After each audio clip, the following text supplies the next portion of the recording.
Puji Tuhan, Bapak Ibu, kita diberi kesempatan oleh Tuhan untuk kembali kita bersama-sama belajar. Dan sebelumnya mari kita berdoa. Haleluya.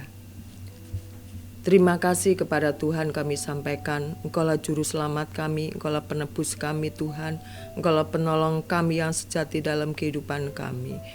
Kami rindu Tuhan, makin hari kami makin lekat, makin erat kepada Tuhan, supaya kami menjadi pribadi yang kuat, kami menjadi pribadi yang tegar dalam menghadapi tantangan hidup ini.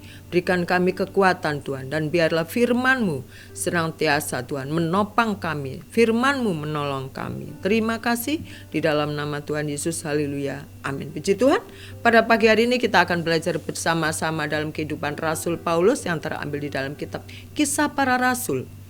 Kitab Para Rasul 16 ayat 25 sampai 26.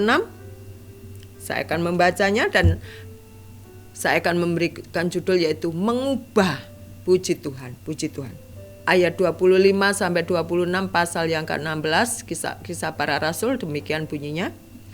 Tetapi kira-kira tengah malam Paulus dan Silas berdoa dan menyanyikan puji-pujian kepada Allah, dan orang-orang hukuman lainnya mendengarkan mereka. Akan tetapi terjadilah gempa bumi yang hebat sehingga sendi-sendi penjara itu goyah, dan seketika itu juga terbukalah semua pintu dan terlepaslah belenggu mereka semuanya. Puji Tuhan. Kita tahu bersama-sama Rasul Paulus ini dalam kondisi yang ada di dalam penjara waktu itu, dalam mengabarkan kebenaran. Kakinya dibelenggu sehingga dia tidak bergerak, dan dia tetap menulis surat-suratnya kepada jemaat-jemaat yang dipimpinnya. Bapak Ibu Saudara dikasihi oleh Tuhan, dalam kondisi yang tidak baik pun Paulus tetap bisa mengingat kebaikan Tuhan. Dikatakan di sini ayat yang 25, tetapi kira-kira tengah malam Paulus dan Silas berdoa dan menyanyi puji-pujian. Dalam kondisi yang tidak baik, Paulus masih berdoa kepada Tuhan, masih bisa memuji Tuhan. Akan tetapi terjadilah, sehingga dikatakan ayat 26, gempa. Sehingga sendi-sendi penjara itu menjadi goyah, terbuka, belenggunya Rasul Paulus juga terbuka. Sampai sipir menjadi ketakutan. Waktu kita dalam kondisi seperti Paulus, ya, tentu ini bukan situasi yang baik, bukan situasi yang kita inginkan kalau kita ada di dalam posisi Paulus. Tetapi yang Paulus lakukan adalah dia berdoa, adalah dia memuji Tuhan, mengagungkan Tuhan. Kita mau lihat bersama-sama di dalam Mazmur 22 ayat yang keempat. Bunyinya 22 demikian. Ayat yang keempat. Padahal engkaulah yang kudus, yang bersemayam di atas puji-pujian orang Israel.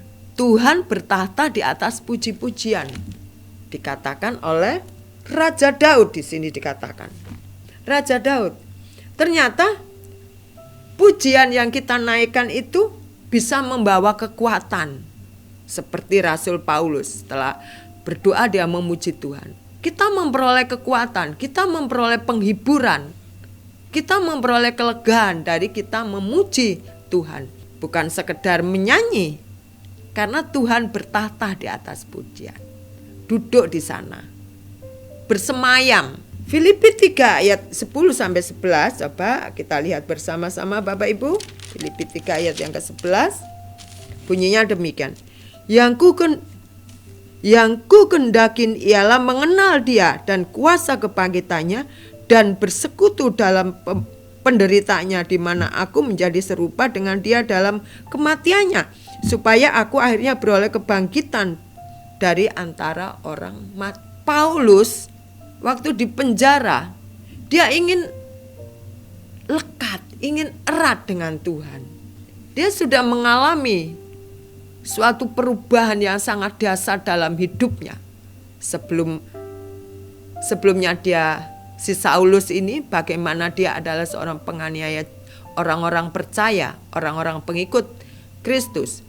Dan sekarang perjumpaannya membawa dia suatu perubahan yang begitu luar biasa. Itu yang menjadikan dia pengalaman sangat berharga, dan dia semakin ingin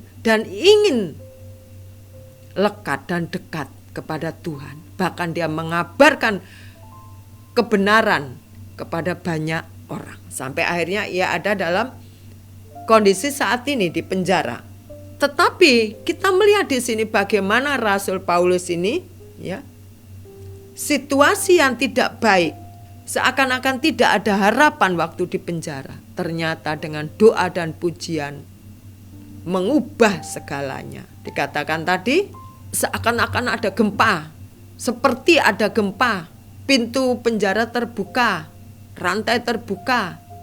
Bisa saja Paulus dan Silas lari, tapi tidak.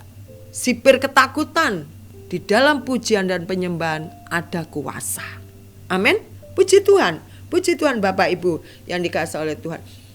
Mungkin kita juga pernah dalam situasi yang tidak baik seperti Paulus dan Silas. Kita bisa berdoa, kita bisa memuji Tuhan dengan yang pujian-pujian yang kita ingat. Kita bisa menyembah Tuhan dengan yang kita bisa lakukan, dan kita akan melihat suatu perubahan dalam kehidupan kita. Waktu kita naikkan penyembahan kepada Tuhan, waktu kita memuji Tuhan, ada kuasa di dalam setiap pujian.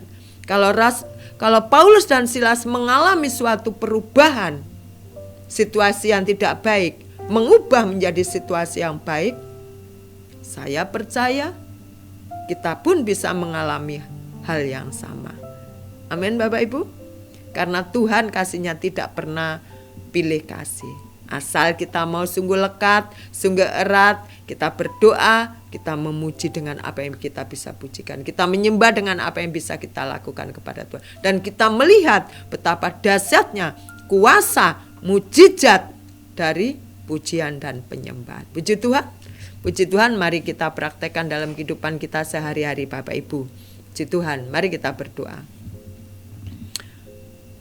Terima kasih kepada Tuhan, kami percaya Tuhan Yesus Engkau bertata di atas pujian, dan selayaknya lah Engkau patut diagungkan dan ditinggikan. Bertatalah Engkau dalam kehidupan kami lebih dalam dan lebih dalam lagi Tuhan, supaya kami boleh merasakan Tuhan Yesus kedahsyatan, kebesaran Tuhan yang kami alami Tuhan. Terima kasih, kami banyak mengalami kebaikan dan pertolongan Tuhan. Dan biarlah mulut kami senantiasa mengagungkan kami. Seumur hidup kami Tuhan, kami mau memuji dan menyembah Engkau. Kami mau meninggikan Engkau dalam kehidupan kami. Terima kasih di dalam nama Tuhan Yesus. Haleluya. Amin. Puji Tuhan. Tuhan Yesus memberkati kita semua. Selamat beraktivitas. Haleluya. Amin.